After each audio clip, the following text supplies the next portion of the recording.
नमस्कार दोस्तों, मेरा नाम है सामंत और आप देख रहे हैं द वर्ल्ड रिएक्ट। वो आज हम लोग जो वीडियो लाया है वो हिंदुस्तान स्पेशल का है और ये बात हो रही है अमेरिकन मीडिया में कि इस सिचुएशन से निकलने के लिए अब हमारे पास जो ऑप्शन है वो बचता है इंडिया, नरेंद्र मोदी। इस पे अभी चर्चा चल रही है, पाकिस्तान में भी चर्चा चल रही है, बट ऑनेस्टली बोला जाए, ऑनेस्ट स्पीकिंग में, तो ये इतना आसान नहीं है। हमारे जो प्राइम मिनिस्टर है वो है उस लेवल पे, उनका पॉपुलैरिटी है, बट जो एम है ना इजराइल और यूएसए का, वो करके ही मानेंगे, वो रुकेंगे नहीं। और मुझे लगता नहीं है कि इंडिया इस चीज़ के लिए बोलेगा। इंडिया मध्यस्थता नहीं करा सकता। इंडिया बस ये बोल सकता है कि आप लड़ाई मत करिए, शांति। बाकी अगर इंडिया अगर चढ़ के भी बोले इस चीज़ को कि लड़ाई नहीं होनी चाहिए, आप रोक दीजिए लड़ाई, तो कौन सुनने वाला है?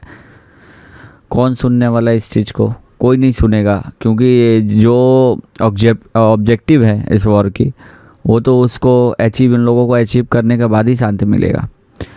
तो ये इतनी आसानी से मध्यस्थता नहीं होने वाली है। बट ये मीडिया में उनकी बात चल रही है कि ये नरेंद्र मोदी कर सकते हैं या फिर इंडिया कर सकता है, बट मुझे लगता नहीं है। हाँ, ईरान को रोका जा सकता है, अगर यूएस रुक जाए तो ईरान को रोका जा सकता है, इंडिया कुछ ये कर सकता है। बाकी ईरान इसमें फंसा हुआ है ऐसे भी, क्योंकि उनका जो मेन लीडर है वो मारा गया है, और प्लस उनको अभी कुछ समझ में नहीं आ रहा था, इधर उधर मार इधर उधर रहे हैं, लेकिन वो ठीक टारगेट कर रहे हैं चीज़ों को, किसको उड़ाना है किसको नहीं उड़ाना है, और इम्पोर्टेंट लोकेशन को ये हिट कर रहे हैं, जिसके वजह से ये वॉर सिचुएशन और ये वॉर महंगा होते जा रहा है यूएस के लिए। उन लोगों ने बोला ही है कि ये जीत मैं ऐसा दिलाऊंगा कि ये जीत के भी हार लगे, क्योंकि ये वॉर को इतना महंगा ले जाना चाह रहे हैं ताकि ये वॉर यूएस के लिए बहुत महंगा हो, ताकि उसको लगे कि ये वॉर छेड़ना ही गलत था, ताकि ये जीत के भी कोई फ़ायदा नहीं हुआ। वो इस लेवल पे ले जा रहा है। और उन लोगों ने बोला भी है कि 200 बैरल डॉलर पर डे का हिसाब से वो तेल को ले जाएंगे। जब तक उसको 200 बैरल वो लोग नहीं कर देते, $200 बैरल नहीं कर देते हैं तेल को, तब तक वो लोग शांत नहीं बैठने वाले हैं। अगर $200 बैरल हो गया तेल, तो फिर तो आधी दुनिया मतलब ख़त्म के कागार पे आ जाएगी। $200 पर बैरल कोई कंट्री नहीं किनने वाले, वो इस हिसाब से हो जाएगा। और उसके वजह से चीज़ें इतनी महंगी होंगी कि आम आदमी का जो वॉलेट है, जो पॉकेट है, वो चरमरा जाएगा। तो वो पॉसिबल तो नहीं होना चाहिए, ना ही हो तो अच्छा है। खैर, आगे देखते हैं क्या डिटेल्स है इस वीडियो में और क्या बोलने की कोशिश कर रहे हैं। My personal preference, if I were advising the president, is to call Prime Minister Modi in India. दुनिया भारत को जो स्टेचर है दुनिया में, ये जो उसका बढ़ता हुआ स्टेचर है, उसकी कदर करते हैं। कि इस वक्त जो जंग है ना, वो बड़ी इंपॉर्टेंट फेज में चली गई है। इसमें एक बात तो ये है कि इजरायलीज ये समझते हैं कि ईरान से वो ये चीजें एक्सपेक्ट नहीं कर रहे थे कि इतना लंबा ये सब कुछ चलेगा। Now you can say, well, he was just in Israel. Well, that's fine. He has good relations with Israel. That's not a bad thing. He also has good relations with Iran. वो आपको बहुत कुछ बयान करती हैं। ये दो तस्वीरें मैं स्क्रीन पे पेश करने जा रहा हूं, जरा देखिए कि हमारा लीडर चाइनीज प्रेसिडेंट से कैसे मिल रहा है और इंडियन प्राइम मिनिस्टर की सूरत अहवाल क्या है। ये हमारे वाला मांगत। सबसे ज्यादा बेचैनी जो पाकिस्तान के पॉइंट ऑफ व्यू से पाई जा रही है, वो इसलिए कि पाकिस्तान के जो माशी हालात हैं उसको लेकर हम पहले ही IMF के निर्गम में हैं। IMF और पाकिस्तान के दरमियान जो टॉक्स हैं वो इनकंक्लूसिव रही हैं, वो बगैर किसी नतीजे के ख़त्म हो चुकी हैं। ईरान ने ये धमकी दी है, ईरान ने ये थ्रेट किया है कि वो अमेरिका की रियासत कैलिफोर्निया को टारगेट करेगा। जो ईरान डिसैलिनेशन प्लांट पे जो अटैक हुआ, रिस्पांस जो बहरीन पे ईरान ने अटैक किया, हमने अपनी वो हालत कर दी है कि हमारे किसी पड़ोसी को हमसे किसी किस्म का कोई फायदा नहीं है। हम एक ऐसी चीज बन गए जिससे सिर्फ नुकसान तो हो सकता है, लेकिन हम किसी का फायदा नहीं कर सकते। इंडिया के पास इस वक्त वैसे भी ऐसी पावर है। नमस्ते दोस्तों, जय हिंद। हिंदुस्तान स्पेशल में आपका स्वागत है। दोस्तों, मध्य पूर्व में तनाव भरे हालातों को लगभग 2 सप्ताह हो चुके हैं और ईरान, अमेरिका और इसराइल के बीच चल रहे युद्ध का अंत होता नहीं दिख रहा। कोई भी पक्ष बातचीत के मूड में नहीं है और ना ही किसी मध्यस्थ ने यह जिम्मेदारी संभाली है।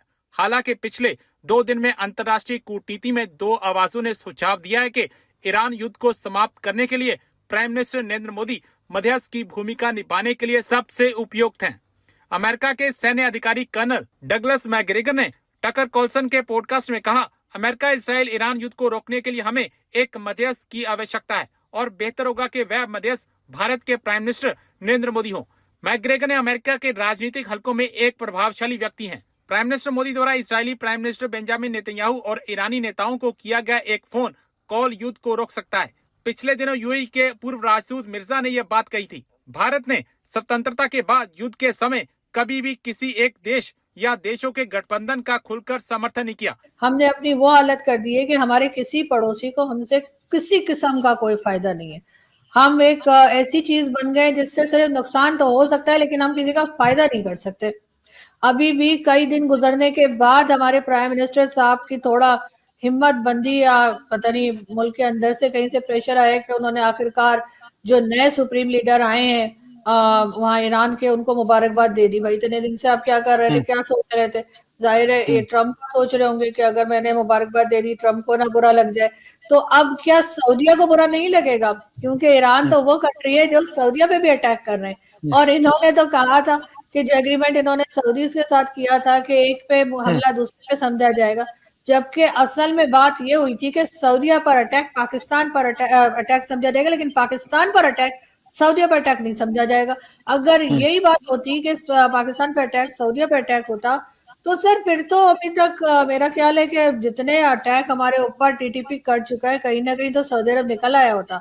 लेकिन ये ऐसा कुछ भी नहीं कर रहे हैं और यहाँ पर इनकी जो पॉलिसी है फिर एक बार एक्सपोज हो गई है।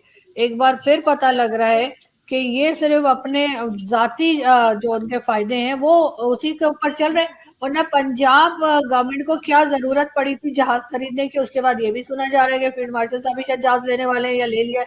तो इस किस्म के खर्चे के चल रहे हैं, उस पर IMF इनको कुछ नहीं कह रहा कि भाई आपने क्यों ये जहाज, जिसमें पूरी एयरलाइन भेज दी, PIA जितने में बेच दी इन्होंने पूरा का पूरी एयरलाइन, उसमें एक जहाज इन्होंने लिया। किस लिए? मतलब क्या नखरे इनके चल रहे हैं? और उसके बाद उस पर ऑस्ट्रेलिया या कहीं के लिए रवाना भी हो गई है मैडम। तो यहाँ तो सर बिल्कुल एक बेहिस किस्म के लोग हैं, इन्हें कोई फर्क नहीं पड़ता। मुझे यकीन है कि ये पब्लिक के लिए 2 इस तरह की तकरीरें करके या स्टेटमेंट दे के मीडिया के सामने और रात को बैठ के ये सबके सब पार्टी करते होंगे। मुझे 100% यकीन, और हंसते होंगे यहाँ की आवाम पर, यहाँ के लोगों की मजबूरी पे, यहाँ की हालत पे, क्योंकि इनको ये इसी तरीके से बहुत बेहिस बेगैरत होना पड़ता है तब आप जाकर पाकिस्तान की पार्लियामेंट का हिस्सा बनते हैं। उसके बगैर कोई कभी कोई गैरत वाला, किसी को शर्म आती हो अपने लोगों की हालत देखे, अगर वो होगा तो वो कभी भी अपने ये चोंचले और इस किस्म के इनके जो नखरे वो नहीं चलेंगे। इमरान खान ने भी कहा था कि मैं साइकिल पे जाया करूंगा ऑफिस, लेकिन वो तो कभी जहाज से नीचे, हेलीकॉप्टर से नीचे उन्होंने पाँव ही नहीं रखा।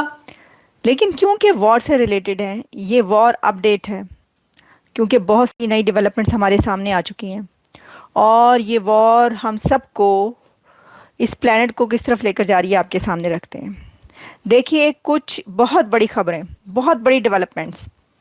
एक तो ये है कि ईरान ने ये धमकी दी है, ईरान ने ये थ्रेट किया है कि वो अमेरिका की रियासत कैलिफोर्निया को टारगेट करेगा, क्योंकि FBI की तरफ से ये अलर्ट जारी किया गया है, जिसको कैलिफोर्निया के गवर्नर गैविन न्यूसम ने इसको सेकंड किया है और एग्री किया है कि हाँ ये है, हमला हो सकता है कैलिफोर्निया पर। इस तरह की खबरें हमें मिली हैं और अलर्ट हमें मिला है, जिसके ऊपर अब ये देखा जा रहा है कि क्या वाकई ईरान कैलिफोर्निया पर अटैक तो नहीं कर देगा, क्योंकि ईरान कैलिफोर्निया पर ड्रोन अटैक कर सकता है।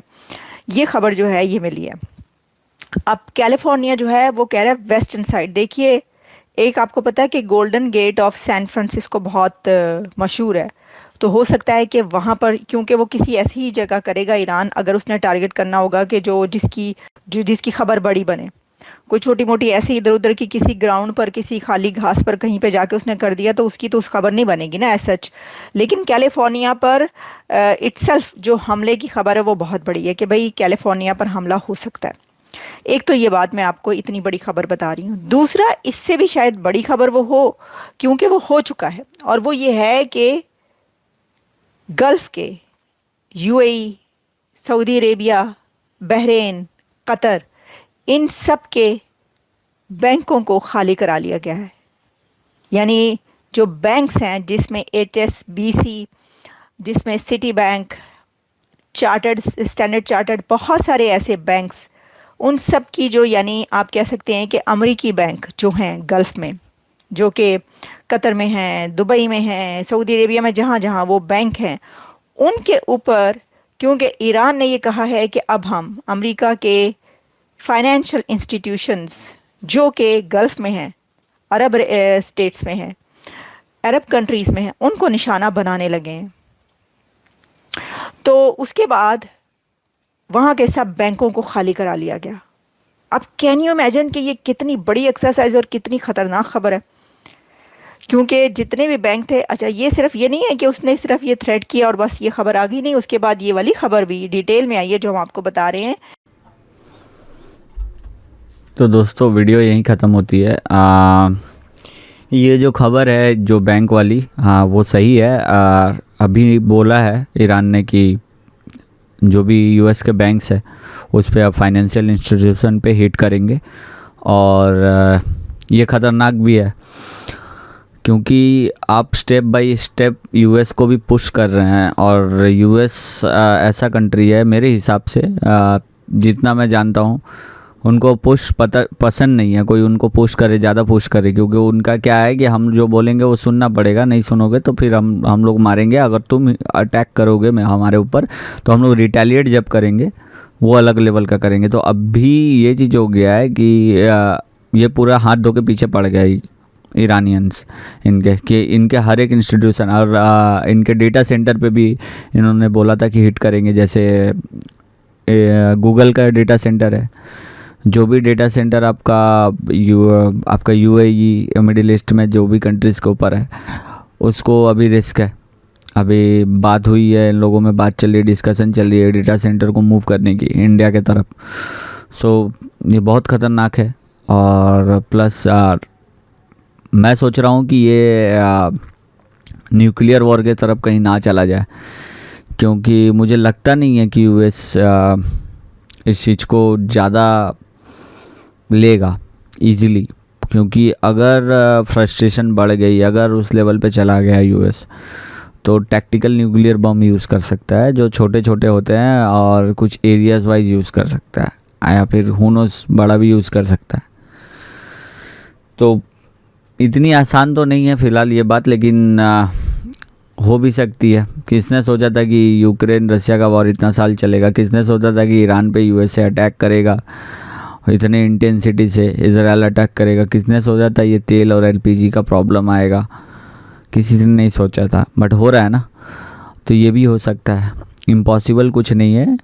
और जहाँ तक पाकिस्तानियों की बात है, तो पाकिस्तानियों में क्या हो रहा है कि उनके लीडर जैसे है वैसे ही कर रहे हैं, जैसे रिएक्ट कर रहे हैं, इसमें कुछ नया नहीं है। वो आरजू काज़मी बोल रही है कि ये अपने घरों में बैठ के हंसते हैं, ये करते हैं, पीआईए बेच दिया है, लोगों ने अपने एयरलाइन को बेच दिया है, और अभी नए नए ये लोगों ने प्राइवेट जेट ये वो करते हैं। तो हाँ, ये करते हैं, ये इनका यही काम है।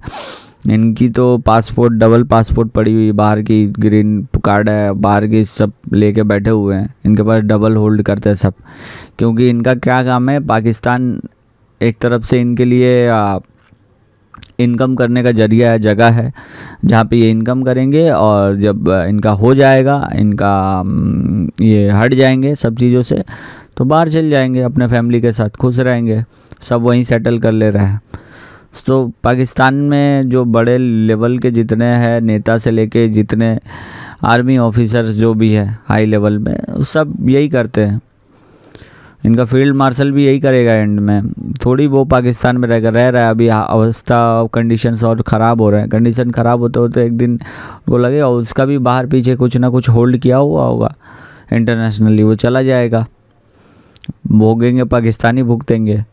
तो ऐसा है, और क्या होगा, और उससे ज़्यादा कुछ नहीं हो सकता। ये ऐसे ही है, इसमें कुछ नया नहीं है, इनकी फितरत ही यही है अपने लोगों के साथ। तो इनके लोग भी तो आवाज़ नहीं उठाते हैं, इनके लोग भी तो फंसे हुए हैं, इनके लोग भी तो आगे नहीं आके बोलते। ये तो उल्टा दिल पाकिस्तान करते हैं।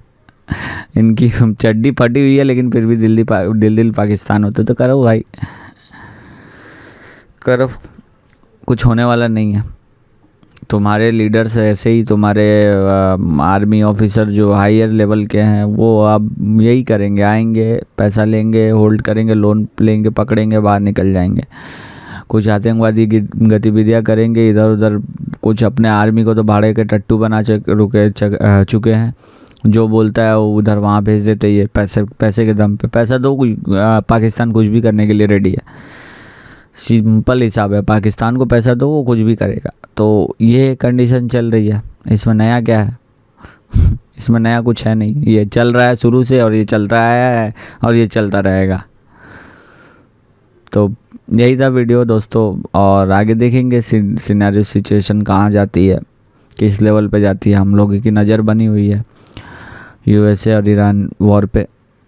तो अगर आपको वीडियो पसंद आए तो लाइक करिए और सब्सक्राइब करिए चैनल को, बेल आइकन दबा दीजिएगा नोटिफिकेशन को, ताकि आपको लेटेस्ट अपडेट मिलती रहे, वीडियो की लेटेस्ट अपडेट मिलती रहे। तब तक के लिए मिलते हैं अपने अगली वीडियो में। धन्यवाद।